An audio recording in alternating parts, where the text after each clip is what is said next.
ವೀಕ್ಷಕರೇ, ಅದು 2015 ಜೂನ್ 11ನೇ ತಾರೀಕು. ಸ್ಥಳ ಪಶ್ಚಿಮ ಬಂಗಾಳದ ರಾಜಧಾನಿಯಾದಂತ ಕೋಲ್ಕತ್ತಾ. ಅವತ್ತು ಆ ಒಂದು ನಗರದಲ್ಲಿ ಎಂದಿನಂತೆ ಎಲ್ಲ ಕೂಡ ಸಹಜವಾಗಿತ್ತು. ಅವತ್ತಿನ ಆ ಜನ ದಟ್ಟಣೆ ನಡುವೆ ಎಂದಿನಂತೆ ಎಲ್ಲರೂ ಕೂಡ ತಮ್ಮ ತಮ್ಮ ಕೆಲಸ ಕಾರ್ಯಗಳಿಗೆ ಹೊರಟಿದ್ರು.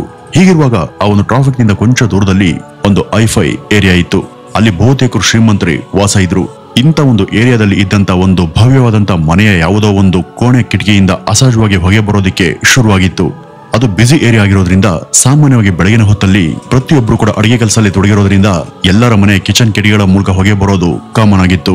ಆದ್ರೆ ಆ ಒಂದು ಮನೆ ವಿಷಯವಾಗಿ ಅವರು ಡೌಟ್ ಪಡೋದಕ್ಕೆ ಒಂದು ಕಾರಣ ಇತ್ತು. ಏಕೆಂದ್ರೆ ಆ ಒಂದು ಹೊಗೆ ಮನೆ ಅಡಿಗೆ ಮನೆಯಿಂದ ಬರ್ತಾ ಇರ್ಲಿಲ್ಲ, ಅದು ಬರ್ತಾ ಇದ್ದದ್ದು ಆ ಮನೆಯ ಬಾತ್ರೂಮ್ ನಿಂದ. ಇದನ್ನ ಗಮನಿಸಿದಂತ ನೆರೆಹೊರೆಯವರು ಸ್ವಲ್ಪ ಗಾಬರಿ ಬಿದ್ದು ಯಾವುದಕ್ಕೂ ಸುರಕ್ಷತೆಗೆ ಇರ್ಲಿ ಅಂತ 101ಗೆ ತುರ್ತು ಕರೆ ಮಾಡಿ ಈ ಒಂದು ವಿಷಯವನ್ನ ತಿಳಿಸ್ತಾರೆ. ಸ್ವಲ್ಪ ಸಮಯದಲ್ಲಿ ಪೊಲೀಸ್ ಹಾಗೂ ಫೈರ್ ಇಂಜಿನ್ ಸಿಬ್ಬಂದಿ ಎಲ್ಲರೂ ಕೂಡ ಅಲ್ಲಿ ಹಾಜರಾಗ್ತಾರೆ.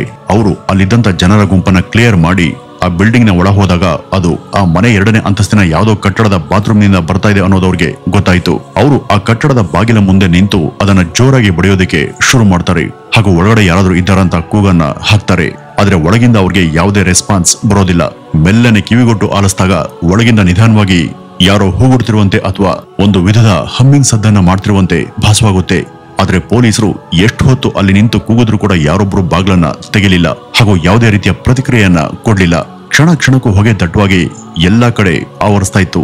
ಇನ್ನು ಇಲ್ಲಿ ನಿಂತು ತಡ ಮಾಡೋದು ಬೇಡ ಅಂತ ಭಾವಿಸಿದಂತ ಪೊಲೀಸರು ಬಾಗ್ಲನ್ನ ಒಡೆದಾಕಿ ಒಳಗಡೆ ಹೋಗೋಣ ಅಂತ ನಿರ್ಧಾರ ಮಾಡ್ತಾರೆ. ಅದರಂತೆ ಎಲ್ಲರೂ ಸೇರಿ ಬಲವಂತದಿಂದ ಆ ಒಂದು ಬಾಗ್ಲನ್ನ ಒಡೆದು ಒಳಗ್ ಬಂದಾಗ ಅಲ್ಲಿವರೆಗೂ ಸ್ವಲ್ಪ ಮಾತ್ರ ಕೇಳಬಾರ್ದಂತ ಆ ಒಂದು ಹಮ್ಮಿಂಗ್ ಸದ್ದು ಈಗ ತುಂಬಾ ಸ್ಪಷ್ಟವಾಗಿ ಅವರ ಕಿವಿಗೆ ಕೇಳೋದಕ್ಕೆ ಶುರು ಮಾಡುತ್ತೆ. ಆ ಒಂದು ಸದ್ದು ಎಲ್ಲಿಂದ ಬರ್ತಾ ಇದೆ ಅಂತ ಅವರು ತಡಕಾಡಿದಾಗ ಅವ್ರಿಗೆ ವಿಚಿತ್ರ ಎನಿಸುವಂತೆ ಅದು ಆ ಮನೆಯ ಯಾವುದೋ ಒಂದು ಮೂಲೆಯಲ್ಲಿ ಬರ್ತಾ ಇರ್ಲಿಲ್ಲ. ಅದು ಇಡೀ ಮನೆಯ ಸುತ್ತ ಎಕೋ ರೀತಿ ಪ್ರತಿಧ್ವನಿಸ್ತಾ ಇದ್ದದ್ದು ಪೊಲೀಸರಿಗೆ ಗೊತ್ತಾಗುತ್ತೆ. ಸುತ್ತ ಕೂಡ ಒಳಗಡೆ ಚೆಕ್ ಮಾಡಿದಾಗ ಅವರ ಆಶ್ಚರ್ಯ ಇನ್ನಷ್ಟು ಹೆಚ್ಚಾಗುವಂತೆ ಅಲ್ಲಿ ಸುಮಾರು 5 ಸ್ಪೀಕರ್ಗಳನ್ನ ಇಡ್ಲಾಗಿತ್ತು. ಆ ಒಂದು ಸದ್ದು ಆ ಸ್ಪೀಕರ್ಗಳಿಂದ ಇವ್ರಿಗೆ ಕೇಳಿಸ್ತಾ ಇತ್ತು. ಹಾಗೂ ಆ ಮನೆಯನ್ನ ನೋಡಿದಾಗ ಕೆಳಗೆಲ್ಲ ಒಂದಷ್ಟು ಪುಸ್ತಕಗಳು ಚಲ್ಲಾಪಿಲ್ಲಿಯಾಗಿ ಬಿದ್ದಿದ್ವು. ಅವುಗಳನ್ನ ಹತ್ತಿರದಿಂದ ನೋಡಿದಾಗ ಅವೆಲ್ಲ ಆಧ್ಯಾತ್ಮಿಕ ಪುಸ್ತಕಗಳು ಅನ್ನೋದು ಅವ್ರಿಗೆ ಗೊತ್ತಾಯ್ತು.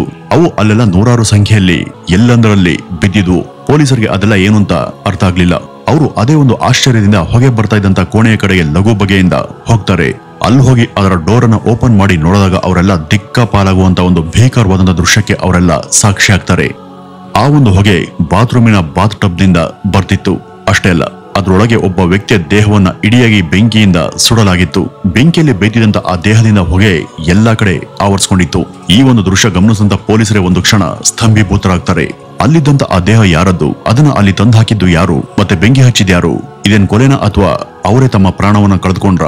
ತನಿಖೆ ಸಮಯದಲ್ಲಿ ಪೊಲೀಸರು ಇದಕ್ಕೆ ಕಾರಣ ಆದವರನ್ನ ಪತ್ತೆ ಹಚ್ಚಿದ್ರ ಅಥವಾ ಇಲ್ವಾ ಅನ್ನುವಂತ ಮುಂತಾದ ಆಸಕ್ತಿಕರ ಸಂಗತಿಗಳನ್ನ ಈ ಒಂದು ಪ್ರಕರಣದಲ್ಲಿ ಈ ಮುಂದೆ ನೀವು ತಿಳಿಯಲಿದ್ದೀರಿ. ವೀಕ್ಷಕರೇ, ಇದು ಬೇರೆ ಕೇಸ್ಗಳ ರೀತಿ ಕೇವಲ ಕೊಲೆ ಮತ್ತು ಕೊಲೆಗಾರನ ಸುತ್ತ ಇರುವಂತ ಕತೆ ಅಲ್ಲ. ನಾವು ಇಲ್ಲಿವರೆಗೂ ನಿಗೂಢ ಶಕ್ತಿಗಳ ಇನ್ವಾಲ್ವ್ ಆದಂತ ಒಂದಷ್ಟು ಕೇಸ್ಗಳ ಬಗ್ಗೆ ನಿಮ್ಮದೇ ಇದೇ ವಾಹಿನಿಯಲ್ಲಿ ಚರ್ಚೆ ಮಾಡಿದ್ದೇವೆ. ಇದು ಕೂಡ ಅಂತದೇ ಒಂದು ಕೇಸ್. ಈ ಒಂದು ಕೇಸ್ನ ಒಳಹೊಕ್ಕು ನೋಡಿದಾಗ ನಾವು ಗೆಸ್ ಕೂಡ ಮಾಡಲಾಗದಂತ ತಿರುವುಗಳು ಮತ್ತು ಅನಿರೀಕ್ಷಿತ ವಿಷಯಗಳು ತುಂಬಾ ಇವೆ. ನಿಮ್ಗೆ ಒಂದೊಳ್ಳೆ ರೋಚಕ ಅನುಭವ ಸಿಗ್ಬೇಕು ಅಂದ್ರೆ ಈ ಒಂದು ಎಪಿಸೋಡ್ ಅನ್ನ ಮೊದಲಿಂದ ಕೊನೆವರೆಗೂ ಎಲ್ಲೂ ಕೂಡ ಸ್ಕಿಪ್ ಮಾಡದೆ ನೋಡಿ. ವೀಕ್ಷಕರೇ, ಘಟನೆ ಆದಂತ ಸ್ಥಳಕ್ಕೆ ಬಂದಂತ ಪೊಲೀಸರು ತಮ್ಮ ಪೊಲೀಸ್ ಬುದ್ಧಿಯನ್ನ ಬಳಸಿ ಆ ಇಡೀ ಮನೆಯನ್ನ ಚೆಕ್ ಮಾಡಿದ್ರು. ಇದು ಬಹಳ ವರ್ಷಗಳಿಂದನೂ ಕೂಡ ಯಾರು ಬಳಸದೇ ಇದ್ದಂತ ಹಾಗೂ ವಾಸ ಮಾಡದೇ ಇದ್ದಂತ ಮನೆಯಂತೆ ಅವ್ರಿಗೆ ಕಾಣಿಸ್ತಿತ್ತು. ಆ ಮನೆ ಎಲ್ಲಾ ಕಡೆ ಬರೀ ಧೂಳು, ಕೊಳಕಾದಂತ ವಸ್ತುಗಳೇ ಬಿದ್ದಿದ್ವು. ಅವರು ಆ ಬಾತ್ ಟಬ್ ನಲ್ಲಿ ಆ ಒಂದು ಶವವನ್ನ ನೋಡ್ತಾ ನಿಂತಿದ್ರು. ಮೊದಲು ಅದ್ರ ಮೇಲೆ ಎಲ್ಲಾ ಕಡೆ ಆವರಿಸಿದಂತ ಬೆಂಕಿಯನ್ನ ನಂದಿಸಲಾಯಿತು ಹಾಗೂ ಆ ಮನೆಯ ಕ್ರೈಮ್ ಸೀನ್ ಯಾವ ಕಾರಣಕ್ಕೂ ನಾಶ ಆಗಬಾರದು ಅಂತ ಮುಂಜಾಗ್ರತೆಯಿಂದ ಅಲ್ಲಿದ್ದಂತ ಪ್ರತಿಯೊಂದನ್ನು ಕೂಡ ಅವರು ನೋಟ್ ಮಾಡಿಕೊಂಡು ಸಂಗ್ರಹ ಮಾಡ್ಕೊಳ್ತಾರೆ. ಇನ್ನು ಆ ಬಾತ್ ಟಬ್ ನ ಪಕ್ಕದಲ್ಲಿ ಒಂದು ಪೆಟ್ರೋಲ್ ಕ್ಯಾನ್, ಒಂದು ಬೆಂಕಿ ಪೊಟ್ಟಣ ಹಾಗೂ ಒಂದು ಪತ್ರ ಇದ್ದದನ್ನ ಪೊಲೀಸರು ಗಮನಿಸ್ತಾರೆ. ಆ ಒಂದು ಪತ್ರದಲ್ಲಿ ಯಾರೋ ಏನೋ ಬರ್ದಿದಂತ ಕೆಲವು ಪದಗಳಿದ್ವು. ಇವಿಷ್ಟನ್ನು ಕೂಡ ಪರಿಗಣಿಸಿದಂತ ಪೊಲೀಸರು ಅವುಗಳ ಆಧಾರದ ಮೇಲೆ ಅಲ್ಲಿ ಏನ್ ನಡೆದಿದೆ ಅನ್ನೋದನ್ನ ತಮ್ಮ ಮನಸ್ಸಲ್ಲೇನೆ ಊಹೆ ಮಾಡ್ಕೊಂಡ್ರು. ಇದಲ್ಲದೆ ಬೇರೆ ಏನಾದ್ರೂ ಮಹತ್ವದ ಸಾಕ್ಷಿ ಸುಳಿವು ಅಲ್ಲಿ ಸಿಗುತ್ತಾ ಅಂತ ಅವರು ಎಲ್ಲಾ ಕಡೆ ಸರ್ಚ್ ಮಾಡ್ತಾರೆ. ಅವರು ಕೆದಕ್ತಾ ಹೋದಂತೆ ಬಚ್ಚಿಟ್ಟಂತ ನಿಗೂಢ ನಿಧಿ ಕೈಗೆ ಸಿಗ್ತಾ ಹೋಗುವಂತ ರೀತಿಯಲ್ಲಿ ಆ ಮನೆಯ ಎಲ್ಲಾ ಕಡೆ ಕೂಡ ಕೈ ಬರಹಗಳಿಂದ ಬರೆದಿದ್ದಂತ ಪೇಪರ್ ತುಂಡುಗಳು ಎಲ್ಲಂದ್ರಲ್ಲಿ ನೂರಾರು ಸಂಖ್ಯೆಯಲ್ಲಿ ಸಿಕ್ಕಿದ್ವು. ಪುಸ್ತಕಗಳ ಒಳಗೆ, ಹಾಸಿಗೆ ಮೇಲೆ, ದಿಂಬಿನ ಕವರ್ ಒಳಗೆ ಈ ರೀತಿಯವು ಕೈ ಹಾಕ್ತಂತ ಕಡೆ ಎಲ್ಲ ಸಿಗ್ತಾ ಹೋಗ್ತವೆ. ಅವರು ಇವುಗಳನ್ನ ಪರಿಶೀಲನೆ ಮಾಡುವಾಗ ಇದೇ ಸಮಯಕ್ಕೆ ಅವರಿಗೆ ಆ ಇಡೀ ಮನೆ ತುಂಬಾ ಸಹಿಸೋದಕ್ಕೆ ಸಾಧ್ಯ ಆಗದಂತ ದುರ್ಗಂಧ ತುಂಬಿರೋದು ಕೂಡ ಅವರ ಅನುಭವಕ್ಕೆ ಬರುತ್ತೆ. ಆದ್ರೆ ಈ ಒಂದು ಕೆಟ್ಟ ವಾಸನೆ ಆ ಶವದ ಮೂಲಕ ಬರ್ತಿರ್ಲಿಲ್ಲ. ಅದು ಬೇರೆ ಯಾವುದೋ ಒಂದು ರೂಮ್ ನಿಂದ ಬರ್ತಾ ಇತ್ತು. ಯಾವುದೋ ಜೀವಿ ಸತ್ತು ಕೊಳತ ನಂತರ ಹೇಗೆ ಸ್ಮೆಲ್ ಬರುತ್ತೋ ಆ ಒಂದು ವಾಸನೆ ಕೂಡ ಹಾಗೇನೆ ಇತ್ತು. ಪೊಲೀಸರು ಆ ಒಂದು ವಾಸನೆಯನ್ನು ಅನುಸರಿಸಿ ಅದು ಬರ್ತದಂತ ದಿಕ್ಕಿನ ಕಡೆಗೆ ನಡೆದು ಹೋದಾಗ ಆ ಒಂದು ವಾಸನೆ ಕೂಡ ಅವರ ಮೂಗಿಗೆ ಇನ್ನಷ್ಟು ಗಾಢವಾಗಿ ಬಡಿಯೋದಕ್ಕೆ ಶುರು ಮಾಡುತ್ತೆ. ಆ ಕಟ್ಟಡದ ಒಳಗಿದ್ದಂತ ಒಂದು ಬೆಡ್ರೂಮ್ ನಿಂದ ಆ ಒಂದು ವಾಸನೆ ಬರ್ತಿತ್ತು. ಈ ರೂಮಲ್ಲಿ ಇನ್ನೇನಿದೆಯೋ ಅನ್ನುವಂತ ಗೊಂದಲದಲ್ಲಿ ಅವರು ಅದರ ಬಾಗ್ಲನ್ನ ತೆಗೆದು ಹೊರಗಡೆ ಹೋಗ್ತಾರೆ. ಆ ಒಂದು ರೂಮಿನ ತುಂಬೆಲ್ಲ ಎಲ್ಲಾ ಕಡೆ ಗಾಢವಾದಂತ ಕತ್ತಲೆ ತುಂಬಿತ್ತು. ಅವರು ಸ್ವಲ್ಪ ಬೆಳಕು ಬರ್ಲಿ ಅಂತ ಆ ರೂಮಿನ ಕಿಟಕಿ ಇದ್ದಂತ ಕಡೆಗೆ ಹೋದ್ರು. ಆದ್ರೆ ಆ ಕಿಟಕಿ ಕರ್ಟನ್ ಮೇಲೆಲ್ಲ ಬಟ್ಟೆ ಹಾಗೂ ಕೈ ಬರಹ ಇದ್ದಂತ ಪೇಪರ್ ತುಂಡುಗಳನ್ನ ಅಂಟಿಸಿ ಒಂಚೂರು ಕೂಡ ಬೆಳಕು ಬರದಂತೆ ಅದನ್ನ ಯಾರೋ ಬಲವಂತವಾಗಿ ತಡೆದು ಮುಚ್ಚಿದ್ರು. ಇದನ್ನ ಗಮನಿಸಿದಂತ ಪೊಲೀಸರಿಗೆ ಈ ಕೆಲಸ ಮಾಡಿದ್ದು ಯಾರು, ಯಾಕೆ ಈ ರೀತಿ ಮಾಡಿದ್ದಾರೆ ಅನ್ನೋದು ಅರ್ಥ ಆಗ್ಲಿಲ್ಲ. ಇನ್ನಷ್ಟು ವಿಚಿತ್ರ ಅನ್ನುವಂತೆ ರೂಮಿನ ಎಲ್ಲ ಓಪನಿಂಗ್ ಗಳನ್ನು ಕೂಡ ಬಟ್ಟೆ ಅಥವಾ ಪೇಪರ್ ಚೂರುಗಳಿಂದ ಒಂಚೂರು ಕೂಡ ಗಾಳಿ ಬೆಳಕು ಬಾರದಂತೆ ಅಂಟಿಸಿ ಎಲ್ಲಾ ಕಡೆ ಮುಚ್ಚಿದ್ರು. ಇದನ್ನೆಲ್ಲ ನೋಡಿದಂತ ಪೊಲೀಸರಿಗೆ ತಲೆನೋವು ಶುರುವಾಯ್ತು. ಏನಾದ್ರೂ ಇರ್ಲಿ, ಅದನ್ನೆಲ್ಲ ಕ್ಲಿಯರ್ ಮಾಡಿ ಒಂದೊಂದೇ ಗೊಂದಲಗಳನ್ನ ಪರಿಹಾರ ಮಾಡ್ಕೊಳ್ಳೋಣ ಅಂತ ಕಾರ್ಯನಿರತರಾದಂತ ಪೊಲೀಸರು ಆ ಬಟ್ಟೆ ಹಾಗೂ ಪೇಪರ್ ತುಂಡುಗಳನ್ನೆಲ್ಲ ಒಂದೊಂದಾಗಿ ತಾವೇ ಬಿಡಿಸಿ ಆ ರೂಮ್ಗೆ ಗಾಳಿ ಬೆಳಕು ಬರುವಂತೆ ಮಾಡ್ತಾರೆ. ಅಲ್ಲಿ ಬೆಳಕು ಬರ್ತದ ಹಾಗೇನೆ ಅವ್ರ ಗಮನ ಅಲ್ಲಿದ್ದಂತ ಒಂದು ಮಂಚದ ಮೇಲೆ ಹೋಗುತ್ತೆ. ಈ ಮೊದಲು ಕತ್ಲೆಯಿಂದಾಗಿ ಅವ್ರಿಗೆ ಅದು ಕಾಣಿಸಿರ್ಲಿಲ್ಲ. ಈಗ ಬೆಳಕಿಂದ ಆ ಒಂದು ಮಂಚ ಸ್ಪಷ್ಟವಾಗಿ ಕಾಣಿಸ್ತಾ ಇತ್ತು. ಆ ಮಂಚದ ಮೇಲೆ ಕಾಣಿಸ್ತಂತ ಆ ಒಂದು ಅನಿರೀಕ್ಷಿತವಾದಂತ ಭೀಕರ ದೃಶ್ಯವನ್ನ ನೋಡದಂತ ಪೊಲೀಸರಿಗೆ ತಲೆ ಸುತ್ತು ಬರೋದೊಂದೇ ಬಾಕಿ ಇತ್ತು. ಇಷ್ಟಕ್ಕೂ ಅವ್ರಿಗೆ ಮಂಚದ ಮೇಲೆ ಕಾಣಿಸಿದ್ದು ಏನ್ ಗೊತ್ತಾ? ಅದು ಇಡಿಯಾಗಿ ಡ್ರೆಸ್ ತರಿಸ್ಕೊಂಡು ಮಲಗಿದಂತ ಒಬ್ಬ ವ್ಯಕ್ತಿಯ ಅಸ್ಥಿ ಪಂಜರ. ಅದರ ಪಕ್ಕದಲ್ಲಿ ಕೆಳಗೆ ಇನ್ನೆರಡು ಚಿಕ್ಕ ಗಾತ್ರದ ಅಸ್ಥಿ ಪಂಜರಗಳು ಇದ್ವು. ಆದ್ರೆ ಅವು ಮನುಷ್ಯರ ದೇಹದಲ್ಲ, ಬದಲಿಗೆ ಅವು 2 ನಾಯಿಗಳ ದೇಹದ ಅಸ್ಥಿ ಪಂಜರಗಳು ಆಗಿದ್ವು. ಇದು ಒಂದು ಬೆಂಕಿ ಅನಾಹುತ ಅಂತ ಭಾವಿಸಿ ಮನೆಯೊಳಗೆ ಬಂದಿದಂತ ಪೊಲೀಸ್ ಹಾಗೂ ಇತರೆ ಸಿಬ್ಬಂದಿಗೆ ಆ ಮನೆಯಲ್ಲಿ ಹೆಜ್ಜೆ ಹೆಜ್ಜೆಗೂ ಕೂಡ ಅವರು ಗೆಸ್ ಕೂಡ ಮಾಡದಂತ ದೃಶ್ಯಗಳು ಕಾಣಿಸ್ತಾ ಇದ್ವು. ಈ ಅಸ್ಥಿ ಪಂಜರಗಳ ಪಕ್ಕದಲ್ಲಿ ಬಹಳ ಕಾಲದ ಮುನ್ನನೇ ಡಿಕಂಪೋಸ್ ಆದಂತ ಸ್ವಲ್ಪ ಆಹಾರ ಕೂಡ ಕೆಲವು ಪ್ಲೇಟ್ಗಳಲ್ಲಿ ಇದ್ದದನ್ನ ಪೊಲೀಸರು ಗಮನಿಸ್ತಾರೆ. ಇಲ್ಲಿ ಅವ್ರಿಗೆ ಕಾಣಿಸ್ತಂತ ಈ ಯಾವ ಸಂಗತಿಗಳಿಗೂ ಕೂಡ ಪರಸ್ಪರ ಯಾವುದೇ ಸಂಬಂಧ ಇದ್ದಂತೆ ಕಾಣಿಸ್ತಿಲ್ಲ. ಇಲ್ಲಿ ಎಲ್ಲವೂ ಕೂಡ ಅಸಂಬದ್ಧ ಹಾಗೂ ಅಸಮರ್ಪಕವಾಗಿ ಇದ್ವು. ಆ ಮಂಚದ ಮೇಲೆ ಆ ದೇಹ ಆರಾಮಾಗಿ ಮಲಗದಂತ ಭಂಗಿಯಲ್ಲಿ ಇತ್ತು. ಆದ್ರೂ ಕೂಡ ಅದು ಇಡಿಯಾಗಿ ಅಸ್ಥಿ ಪಂಜರವಾಗಿ ಬದಲಾಗಿತ್ತು. ಅದ್ರ ಪಕ್ಕದಲ್ಲಿ 2 ಸಾಕು ನಾಯಿಗಳ ದೇಹ ಸಂಪೂರ್ಣವಾಗಿ ಮೂಳೆಗಳಾಗಿದ್ವು. ಈ ಮಂಚದ ಮೇಲೆ ಇರುವಂತ ಶವ ಯಾರ್ದು? ಬಾತ್ರೂಮ್ ನಲ್ಲಿ ಬೆಂಕಿಯಿಂದ ಬೇಯ್ತಿದಂತ ಆ ದೇಹ ಯಾರ್ದು? ಈ ಕಟ್ಟಡದಲ್ಲಿ ಇಷ್ಟೆಲ್ಲ ಆಗೋದಕ್ಕೆ ಕಾರಣ ಏನು? ಇವೆಲ್ಲ ಯಾವಾಗಾಯ್ತು? ಇಂಥ ಒಂದು ಬ್ಯುಸಿ ಏರಿಯಾದಲ್ಲಿ ಇಂಥ ಒಂದು ವಿಚಿತ್ರ ಮನೆ ಇರೋದು ಹಾಗೂ ಈ ಮನೆಯೊಳಗೆ ನಡೆದಿರುವಂತ ಇಂಥ ಅನಿರೀಕ್ಷಿತ ಬೆಳವಣಿಗೆಗಳು ಸುತ್ತಮುತ್ತ ಇರೋರ್ಗೆ ಯಾರ ಗಮನಕ್ಕೂ ಬರ್ಲಿಲ್ವಂತ ಮುಂತಾಗಿ ಅನೇಕ ಅನುಮಾನಗಳು ಪೊಲೀಸರ ತಲೆಯಲ್ಲಿ ಸುಳಿದಾಡಿದ್ವು.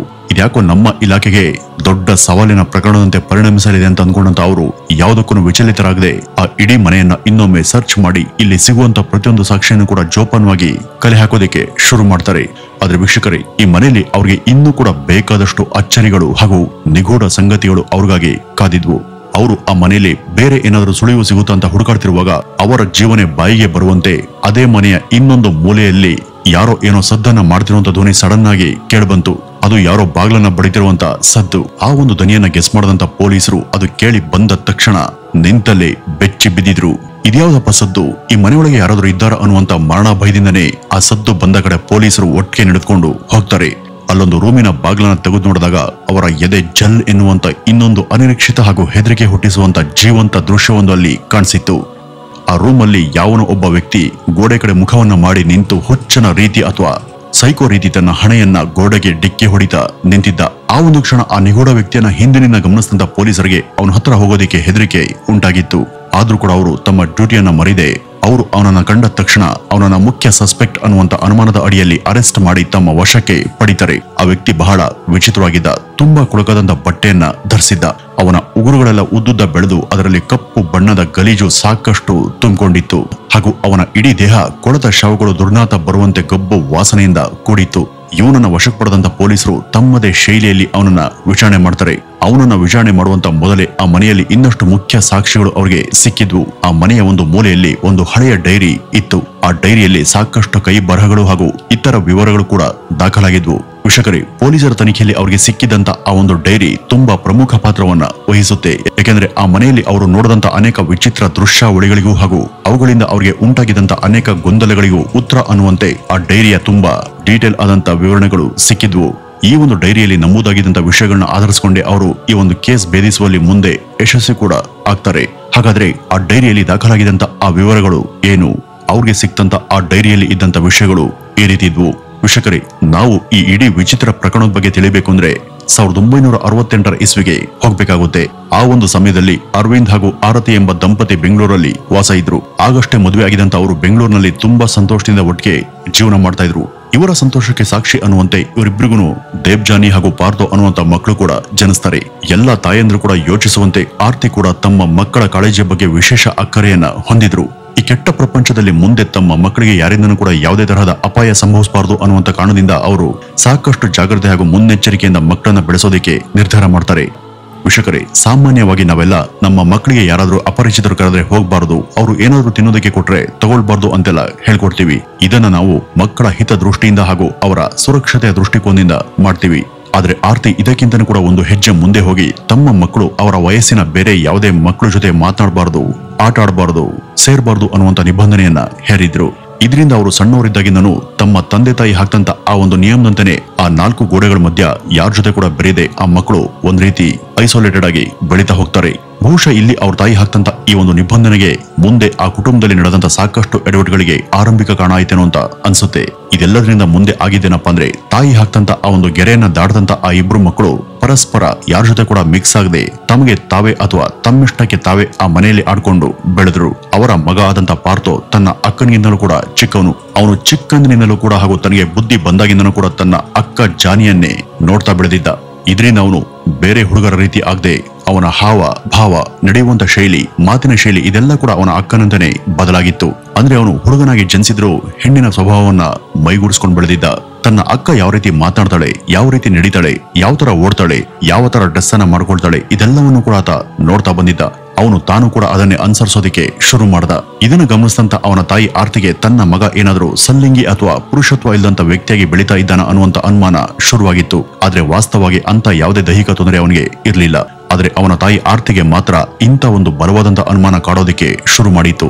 ಇದನ್ನ ಖಾತ್ರಿ ಮಾಡ್ಕೊಳ್ಳೋದಕ್ಕೆ ಆರ್ತಿ ಮುಂದೆ ಮಾಡದಂತ ಕೆಲವು ಪ್ರಯೋಗಗಳು ತೀರಾ ಭಯಾನಕವಾಗಿಯೂ ಚಿತ್ರ ವಿಚಿತ್ರವಾಗಿಯೂ ಇದ್ವು. ಅವ್ರ ಮನೆಗೆ ಒಬ್ಬ ಕೆಲಸದವಳು ಬರ್ತಾ ಇದ್ಲು. ಅವಳನ್ನ ಹೇಗೋ ಒಪ್ಪಿಸಿದಂತ ಆರ್ತಿ ತನ್ನ ಸ್ವಂತ ಮಗನ್ ಮೇಲೇನೆ ಲೈಂಗಿಕ ಕ್ರಿಯೆ ನಡೆಸೋದಿಕ್ಕೆ ಬಲವಂತವಾಗಿ ಪ್ರಯತ್ನ ಪಟ್ಟಿದ್ಲು. ಆಕೆ ಉದ್ದೇಶ ಇದ್ದದ್ದು ಒಂದೇನೆ, ತನ್ನ ಮಗ ಬೇರೆ ಪುರುಷರಂತೆ ಪೌರುಷವಂತನೋ ಅಥವಾ ನಪುಂಸಕನೋ ಅನ್ನೋದನ್ನ ಪತ್ತೆ ಹಚ್ಚೋದು ಹಾಗೂ ಅವನಲ್ಲಿ ಇರಬಹುದಾದಂತ ಲೈಂಗಿಕ ಬಯಕೆ ಹಾಗೂ ಆಸಕ್ತಿಗಳನ್ನ ಈ ಮೂಲಕ ಟ್ರಿಗರ್ ಮಾಡಿ ಜಾಗೃತ ಮಾಡೋದು. ಹಾಗೂ ವೀಕ್ಷಕರೇ, ಈ ವಿಷಯಗಳೆಲ್ಲ ಕೇವಲ ಕಾಲ್ಪನಿಕ ವಿವರಣೆ ಅಲ್ಲ, ಇದು ಅವತ್ತು ಪೊಲೀಸರಿಗೆ ಆ ಮನೆಯಲ್ಲಿ ಸಿಕ್ಕಂತ ಆ ಡೈರಿಯಲ್ಲಿ ಖುದ್ದಾಗಿ ಬರೆದಿದ್ದಂತ ವಿಷಯಗಳಾಗಿದ್ವು. ಈ ರೀತಿ ಚಿತ್ರ ವಿಚಿತ್ರವಾಗಿ ಆ ಮಕ್ಕಳಿಬ್ಬರ ಬಾಲ್ಯದ ಬದುಕು ಹಾಗೂ ಅವರ ಟೀನೇಜ್ ಲೈಫ್ ಸಾಗ್ತಾ ಹೋಯಿತು.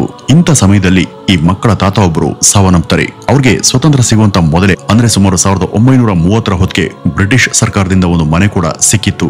ಇವರು ಸತ್ತ ನಂತರ ಇವರ ಮಗ ಆದಂತ ಅರವಿಂದ್ ತಮ್ಮ ಪರಿವಾರ ಜೊತೆ ಬೆಂಗಳೂರಿನ ಮನೆಯನ್ನ ಖಾಲಿ ಮಾಡಿ ಪಶ್ಚಿಮ ಬಂಗಾಳದ ಕೋಲ್ಕತ್ತಾದಲ್ಲಿದ್ದಂತ ಆ ಮನೆಗೆ ಸ್ಥಳಾಂತರ ಆಗ್ತಾರೆ. ವೀಕ್ಷಕರೇ, ಆ ಮನೆ ಯಾವ್ದು ಗೊತ್ತಾ? ಈಗ ಪೊಲೀಸರು ಬಂದು ಸರ್ಚಿಂಗ್ ನಡೆಸಿದ್ರಲ್ಲ, ಅದೇ ಮನೆ. ವೀಕ್ಷಕರೇ, ಈ ಮನೆಗೆ ಬಂದ್ಮೇಲೆ ಇಲ್ಲಿ ನಡೆದಂತ ಬೆಳವಣಿಗೆಗಳು ಏನೇನು, ಈ ಪರಿವಾರದವರಿಗೆ ಇಲ್ಲಿ ಬಂದ ನಂತರ ಏನಾಯ್ತು, ಅಷ್ಟು ಭವ್ಯವಾಗಿದ್ದಂತ ಆ ಬಂಗಲೆ ಯಾಕೆ ಭೂತ ಬಂಗಲೆ ರೀತಿ ಆಯ್ತು, ಆ ಮನೆಯ ಬಾತ್ ಟಬ್ ಒಳಗೆ ಬೆಂಕಿಗೆ ಈಡಾದಂತ ಆ ಶವ ಯಾರದ್ದು, ಅದಕ್ಕೆ ಆ ಒಂದು ದುರ್ಗತಿಯನ್ನ ತಂದವರು ಯಾರು, ಆ ಮನೆಯ ಬೆಡ್ರೂಮ್ನ ಒಳಗೆ ಇದ್ದಂತ ಮಂಚದ ಮೇಲೆ ನೀಳವಾಗಿ ಮಲಗಿದಂತ ಅಸ್ಥಿ ಪಂಜರ ಯಾರದ್ದು, ಅದಕ್ಕೆ ಆ ದುಸ್ಥಿತಿ ಯಾರಿಂದ ಬಂತು ಮತ್ತೆ ಯಾಕೆ ಬಂತು, ಹಾಗೂ ಅದರ ಪಕ್ಕದಲ್ಲಿ ಇದ್ದಂತ 2 ನಾಯಿಗಳ ಶವಗಳು ಅಸ್ಥಿ ಪಂಜರದ ರೂಪ ಪಡೆಯೋದಕ್ಕೆ ಕಾರಣ ಏನು, ಅಲ್ಲಿದ್ದಂತ ಇನ್ನೊಂದು ರೂಮಲ್ಲಿ ಈ ರೀತಿ ವಿಚಿತ್ರವಾಗಿ ನಿಂತಿದ್ದಂತ ಆ ವ್ಯಕ್ತಿ ಯಾರು, ಅವನ ಕತೆ ಏನು, ಅಂತಿಮವಾಗಿ ಈ ಒಂದು ಕೇಸ್ ಯಾವ ರೀತಿ ಮುಕ್ತಾಯ ಆಯಿತು. ವೀಕ್ಷಕರೇ, ಈ ಎಲ್ಲಾ ಪ್ರಶ್ನೆಗಳಿಗೆ ನೀವು ಅಂದುಕೊಂಡಷ್ಟು ಸುಲಭ ಮತ್ತು ಸರಳವಾದಂತ ಉತ್ತರಗಳಂತೂ ಇಲ್ಲ. ಅವುಗಳ ಕಥೆಯನ್ನ ಕೇಳ್ತಾ ಹೋದ್ರೆ ನಿಮ್ಮ ಮೈ ಒಂದು ಕ್ಷಣ ಬೆವರೋದಂತೂ ಖಚಿತ. ಇದರ ಮುಂದಿನ ರೋಚಕ ಕಥೆಯನ್ನ ಇದೇ ಘಟನೆ 2ನೇ ಭಾಗದ ಎಪಿಸೋಡ್ ನಲ್ಲಿ ಇನ್ನಷ್ಟು ರೋಚಕಮಯವಾಗಿ ತಿಳಿಯೋಣ ಅಂತ ಹೇಳ್ತಾ ಈ ಒಂದು ವಿಡಿಯೋವನ್ನ ಇಲ್ಲಿಗೆ ಮುಗಿಸೋಣ. ನಮಸ್ಕಾರ.